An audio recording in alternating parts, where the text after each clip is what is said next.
श्रीमन्नारायण श्रीमन्नारायण श्रीमन्नारायण श्रीमन्नारायण। प्रणाम दोस्तों, मैं हूं आप सबकी अंजनी। आप सब देख रहे हैं अंजनी दुनिया। जी के पी में स्वागत है, अभिनंदन है, वंदन है। तो कैसे हैं आप सभी लोग? आशा करती हूँ सभी लोग स्वस्थ होंगे, मस्त होंगे और सभी लोगों की नवरात्र की पूजा पाठ अच्छे से समाप्त हुई होगी। विसर्जन, पूजा पाठ, कन्या पूजन सभी कार्य अच्छे से समापन हुई।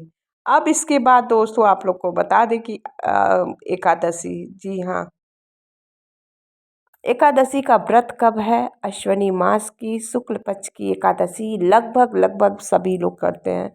ठीक है, कुछ ही लोग नहीं कर पाते हैं, नहीं करते हैं। तो ये कब है? इस बार का जो अश्विनी मास के शुक्ल पक्ष की एकादशी का नाम है पापकुशा एकादशी। जी हाँ, जो कि सभी पापों को काटने वाला ये एकादशी है। ठीक है, हर हर महीने में 2 पड़ता है और नाम अलग अलग होते हैं। और आप सबको बता दें कि 12 महीने में 24 एकादशी पड़ती है, महीने में 2 पड़ती है, एक कृष्ण पक्ष में, एक शुक्ल पक्ष में। तो इस बार अश्विनी मास की एकादशी का व्रत आप लोगों को 3 अक्टूबर को रखना है।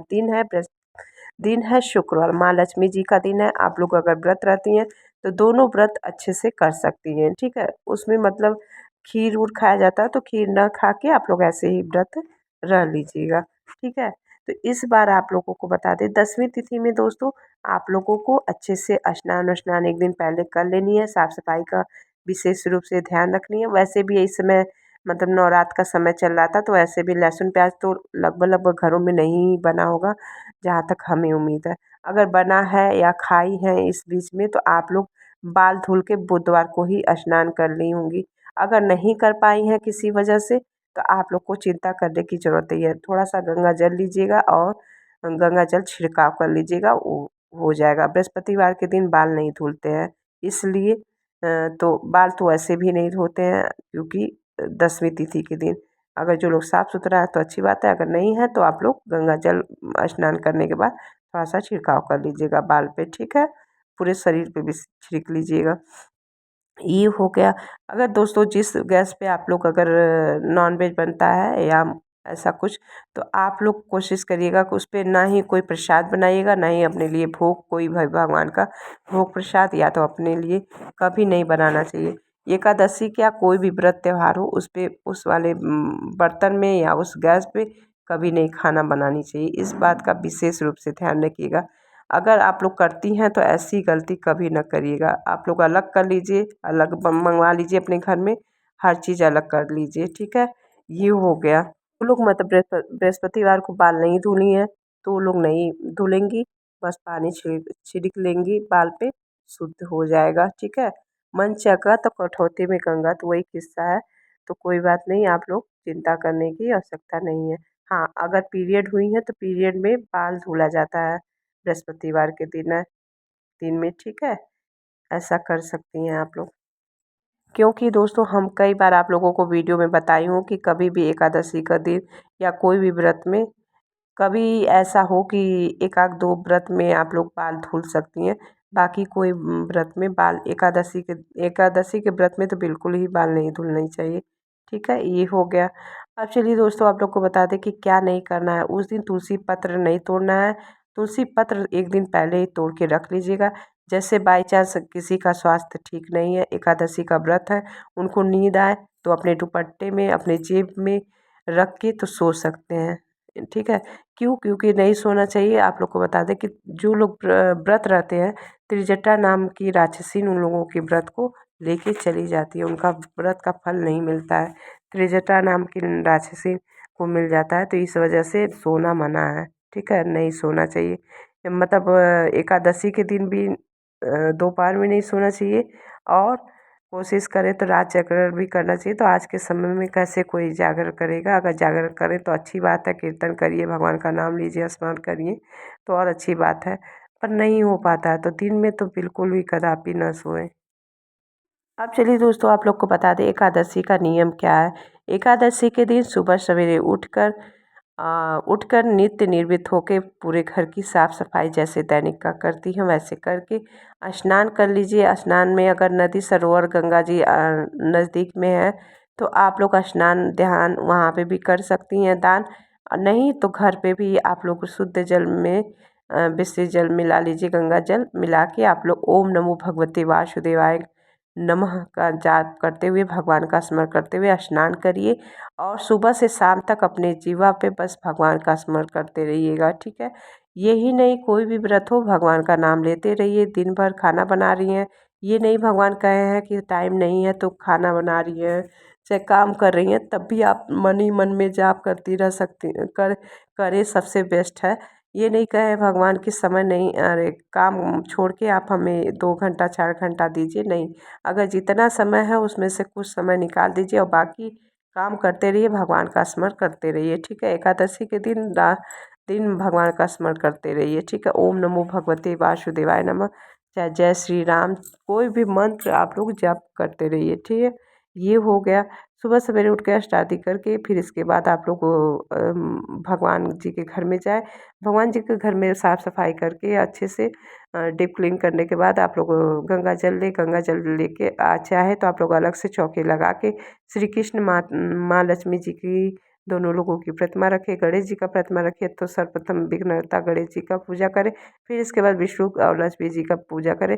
विष्णु जी को विष्णु भगवान जी को आप लोग मतलब बिना तुलसी का भोग न लगाइएगा। अगर अलग होंगे तो अलग अलग लगाइएगा, नहीं तो एक में होंगे तो तुलसी माता ऐसे ही अलग रख लीजिएगा।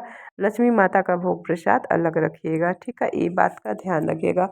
और गणेश जी को भी तुलसी पत्र नहीं चढ़ाते हैं, ठीक है। ये हो गया। अब चलिए दोस्तों, आप लोगों को बता दें कि कैसे पूजा पाठ करेंगे। तो देखिए, पीला वस्त्र धारण करिए, पीला पीताम्बर हमारे विष्णु भगवान सभी देवी देवता को अगर कोशिश करें तो पहना सकती हैं। तो विष्णु भगवान को पीला वस्त्र पहनाइए और नीचे आप लोग चौकी पे भी पीला ही कोई बिछा लीजिए वस्त्र। और बिछाने के बाद फूल, पीला फल, मिठाई, जो भी भगवान ने यथाशक्ति दिया है, पीला पीला फूल मिल जाए गेंदा का, वो सभी चीज़ें, हर चीज़ पीताम्बर बहुत पसंद है हमारे श्रीमन नारायण विष्णु भगवान जी को, ठीक है। इस बात का बिल्कुल ध्यान रखिएगा। तो आप लोग पीली चीज़ों से पूजा पाठ करिए, सुबह करिए, शाम को करिए। सुबह पूजा करने से पहले आप लोग जब करिएगा तो संकल्प ज़रूर ले लीजिएगा दिन भर का। फिर स्नान ध्यान जो भी आप लोग को करना है सब संकल्प में बोल दीजिएगा। जो आप लोगों को नेक्स्ट दिन करना है उस दिन करना है। इन सभी चीज़ों का ध्यान में रखते हुए अपने पूजा पाठ को दिन भर का दिनचर्या पूजा पाठ के साथ आप लोग प्रारंभ करिएगा। प्रारंभ करने के बाद समाप्त करिएगा द्वादशी के दिन। अब चलिए द्वादशी के दिन क्या करना है दोस्तों। और आप लोग को एक चीज़ बता दें कि उस दिन पापा कुशा एकादशी के दिन तुलसी माता का भूल के भी जल मत अर्पित करिएगा, न तुलसी जी स्पर्श करिएगा, क्योंकि महापाप है।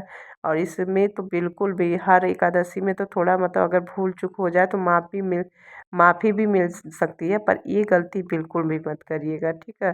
तुलसी माता में जल मत चढ़ाइएगा। दूर से आप लोग पूजा पाठ कर सकते हैं, ठीक है, उसमें कोई मनाही नहीं है। दूर से आप लोग भोग लगा दीजिए, दूर से आरती कर दीजिए और स्मरण कर लीजिए। फिर इसके बाद आपका पूजा पाठ हो जाएगा, ठीक है। फिर इसके बाद आप लोग चाहे तो विष्णु मंदिर भी जा सकती हैं, जागरण भी कर सकती हैं। दोस्तों यही सभी कार्य करनी है। अब चलिए दोस्तों, आप लोग को पारण का थोड़ा सा आप लोग नियम जान लें।